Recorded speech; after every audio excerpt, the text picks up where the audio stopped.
Hi guys, so today I'm going to do a top-down analysis on pound USD. So this is based on the class that we had on the weekend, uh, even though in the class we had to cover Euro USD. So if you remember correctly guys, I gave you an assignment this morning, and I asked you to do a top-down analysis on any Euro pairs, right?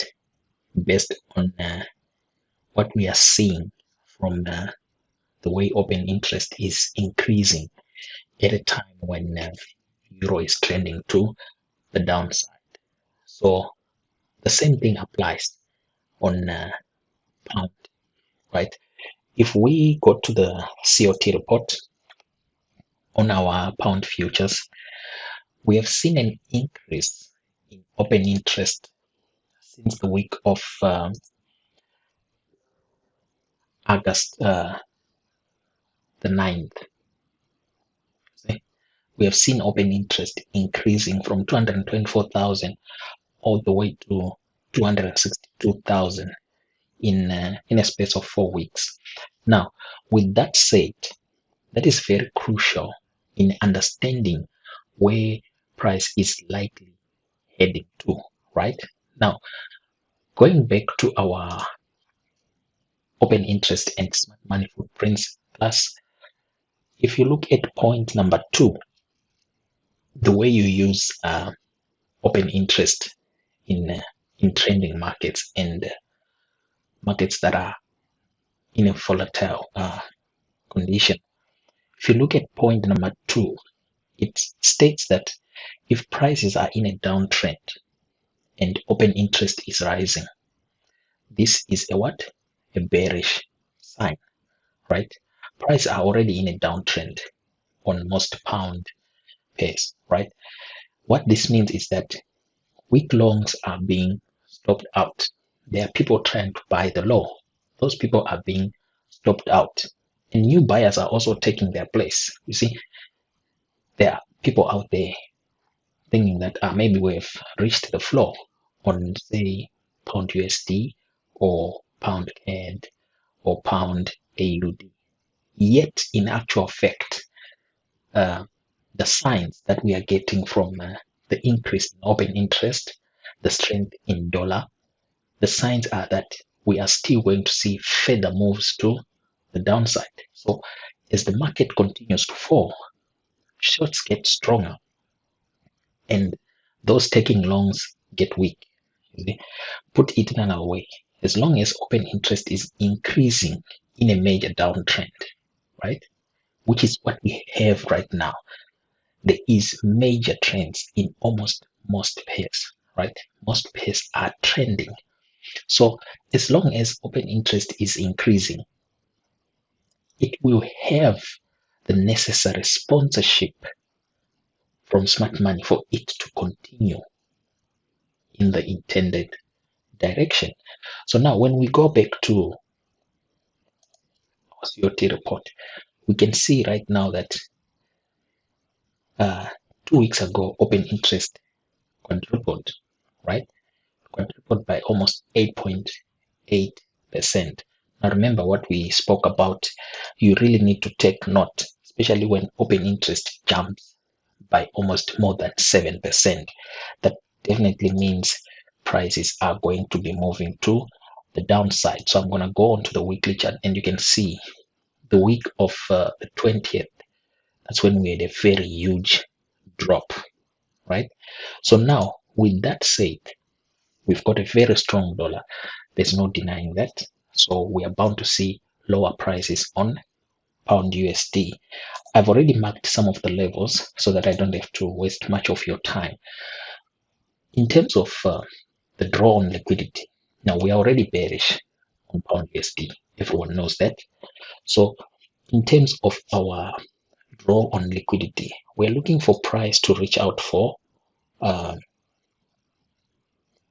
lows of 2020 COVID lows, right? Coming in at $14 to the pound, right? So we're expecting price to trade through $1.14 for £1 in the near term, right? So with that said, we already know that pound is headed to the downside.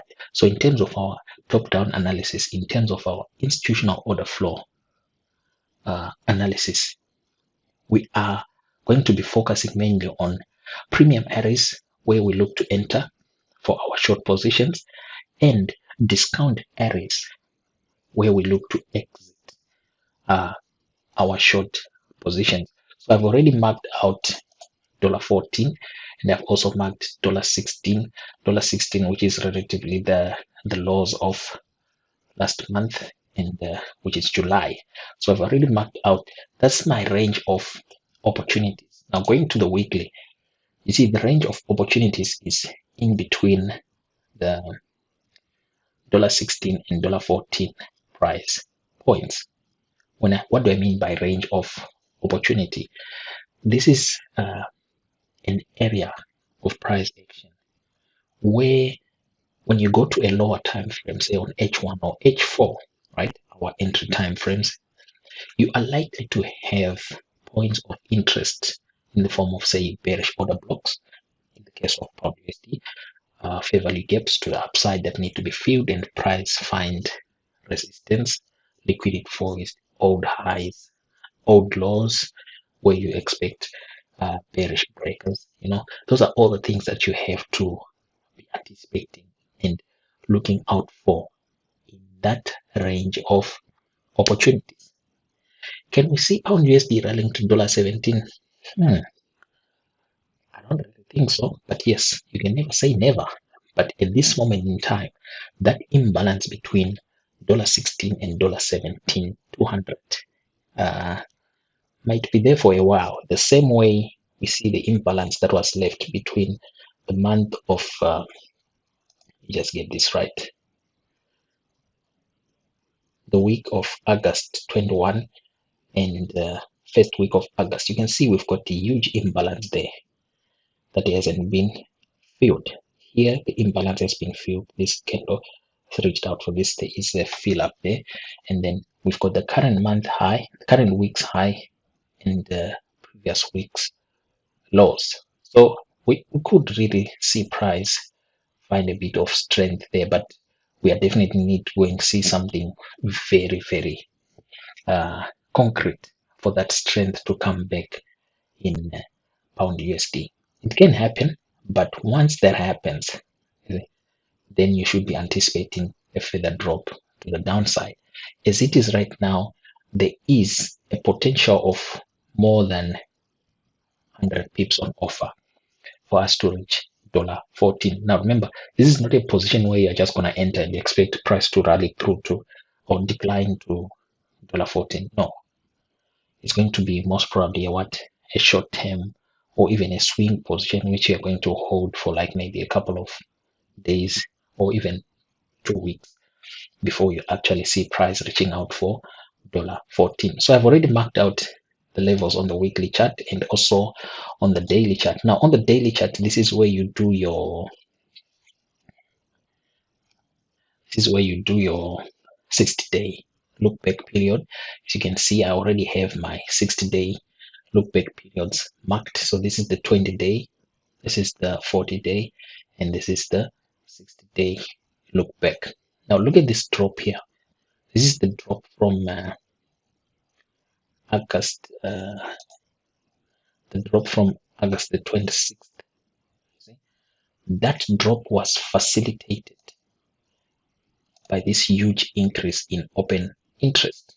Then last week again, we saw that increase in open interest. So that huge drop was facilitated by a huge open interest increase in pound futures. So already you can see that yes, there's nothing wrong in looking for longs, right? But they are quite risky. There's nothing concrete coming out of Europe or even from England that can give us that clear directional bias to say, no, we should be looking for longs here. There's nothing at this moment in time. So shorts are ideal. From which levels? That's where you have to do now your top-down analysis. I've already done my 60-day look back, and I've marked some relatively easy to identify institutional order flow points. Those are the points of interest. You can see we've got a daily bearish order block there. We've got a daily fair value gap. And then when I go to H4 chart, you can see here we've got this daily bearish order block. I'm just going to extend to the dotted line here.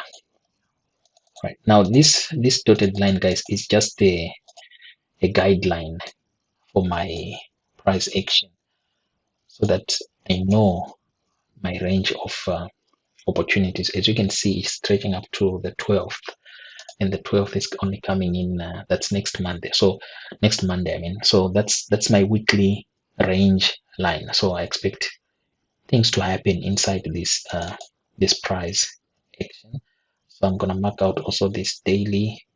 This is H4 bearish order block. Now look at the interesting part. Yeah, $17.20 is not that far. You see, price can actually reach out for it before we start seeing huge weakness. We also have this H4 bearish order block. Now, I'm not going to mark out equilibrium points, optimum entries on the order block. That's the 50% mean threshold of the OB. I'm not going to mark out that there's going to be too much noise on my charts. I like to keep things a bit simple. But right now, my main focus is the $16. You see, inside this up close candle. Now remember, price is bearish, right? We've read bearishness since the last 20 days. This is my 20-day look back line. Price is bearish. Inside, when price action is bearish, expect the up close candles to provide resistance and price pushing to the downside. So the main focus for this week is 1, 2, and 3. You see those H4 bearish order blocks. Once price reaches at that levels, at those price points, then I'll be taking some interest in whether I should short pound USD. That means going now to the calendar. You see, so it's a whole bunch of things, guys. But once you are really in sync with what you are doing, these are things that take you like a couple of minutes. You see, like if I go to the calendar right now, you see, and I'm looking at pound USD, say for tomorrow. And yeah, take note, guys, for those trading Aussie dollar or any AUD pairs, we've got rate decision for AUD tomorrow after 6, just close of Asian session and start of London session. So with pound USD, I'll be taking note of things like this here. You see, tomorrow 10:30 p.m. we've got construction PMIs for the pound, and the forecast is low than previous month.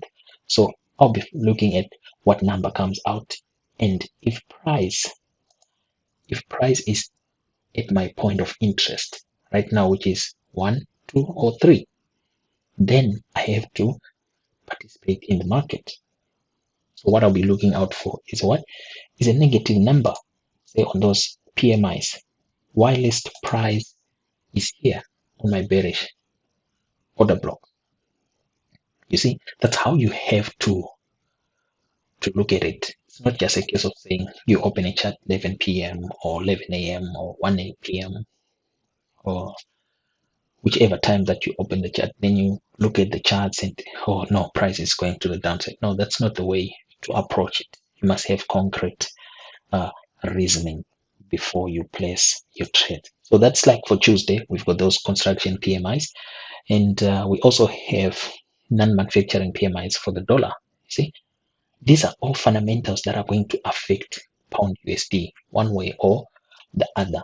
The ones I normally focus on are the dollar fundamentals, because with pound USD, with euro USD, of late we've been seeing that news can be negative, but pound USD can actually rally. You see, those things have been happening of late. Then going to Wednesday for pound, you can see we've got Halifax House Price Index. We also have Bank of Governor Bailey will be speaking 11 a.m. Followed also by a BOE member. And then what else do we have?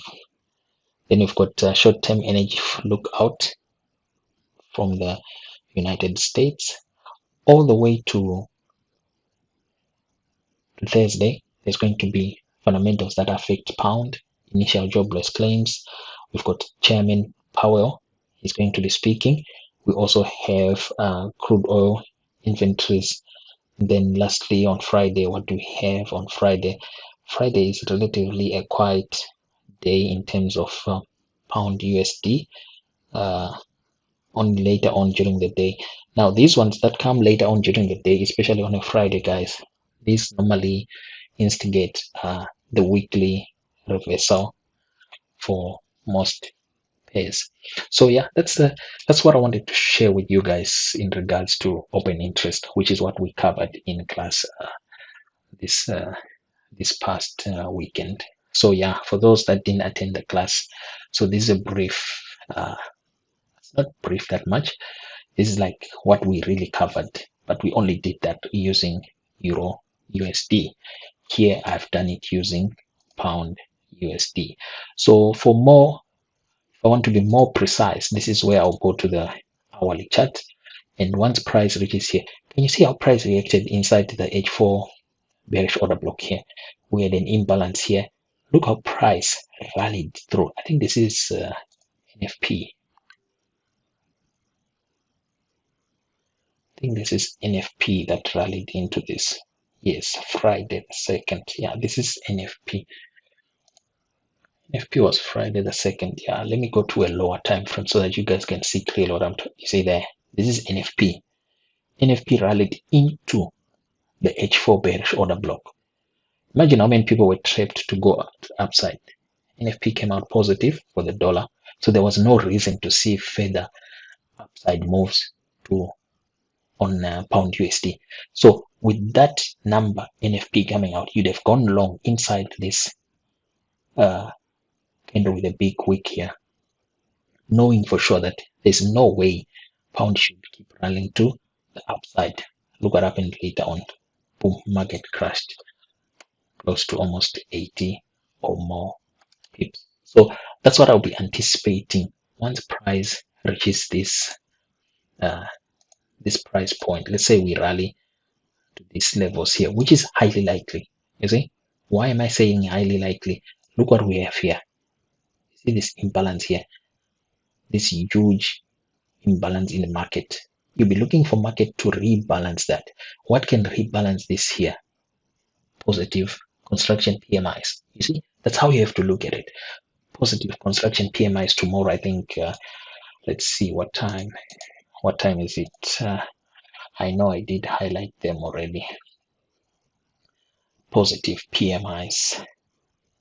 That's 10:30. Positive PMIs for pound USD for pound will likely have price action fill up this imbalance, heading into what? Heading into New York session. New York session, we get service PMIs from the United States. You see, that's how you have to look at it. We get non-manufacturing PMIs. If those come out negative, then pound USD will keep rallying. But if they come out positive for the dollar, then price will find resistance inside these premium arrays on H4. So yeah, that's pretty much what I wanted to share with you guys in regards to how you can implement open interest in your analysis. Remember, it's not the holy grail, but it helps you to come up with proper analysis, concrete evidence to support your trade idea. So yeah, with that, I wish you guys good luck and happy trading. Thank you.